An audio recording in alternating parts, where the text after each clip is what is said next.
All right, welcome everybody. Thank you for joining us for First Friday Forum. There are certainly a lot of concerns, a lot of questions about healthcare in Taos.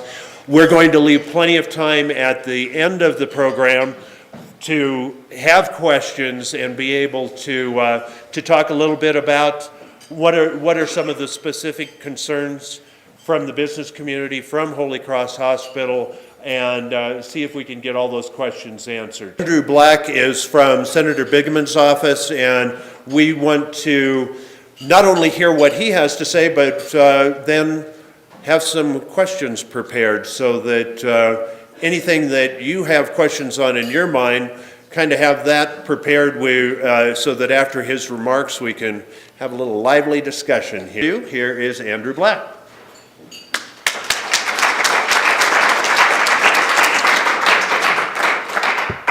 Good afternoon. It's an honor and a pleasure to be with you all here this afternoon. I do want to take some time actually to introduce my colleague. Many of you know Janelle Frederick. She covers Taos County exclusively, so everything from cradle to grave that happens in this county, Janelle is your woman. Also, on any difficult questions that you have for me today, Janelle is your woman. So with that said, I have the enormous task of trying to conquer a 1,200-page law in about 45 minutes.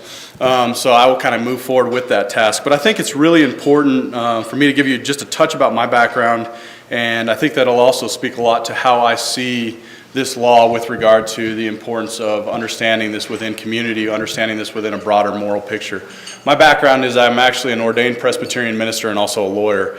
Some people say, you know, does that make you a kind of a streetwise preacher or an honest lawyer? Hopefully I'm both. But with that said, I think that when you talk about healthcare, I think that you really fundamentally get at issues of community. And so let's go ahead and begin. And I want to kind of begin by framing it in this way. And I want to begin by framing it with a quote from Martin Luther King Jr. And some of you may have seen a little, me present before up here in Taos. Some of the presentation today is going to be similar to what I presented on, but I've also added some new material. So there should be some new stuff if you haven't seen this. But with that said, I do want to start with this quote from King. He said, "Injustice anywhere is a threat to justice everywhere. We are caught in an inescapable network of mutuality, tied in a single garment of destiny. Whatever affects one directly affects all indirectly." Though spoken from a Birmingham jail in 1963, King's words are as relevant today as they were nearly a half century ago.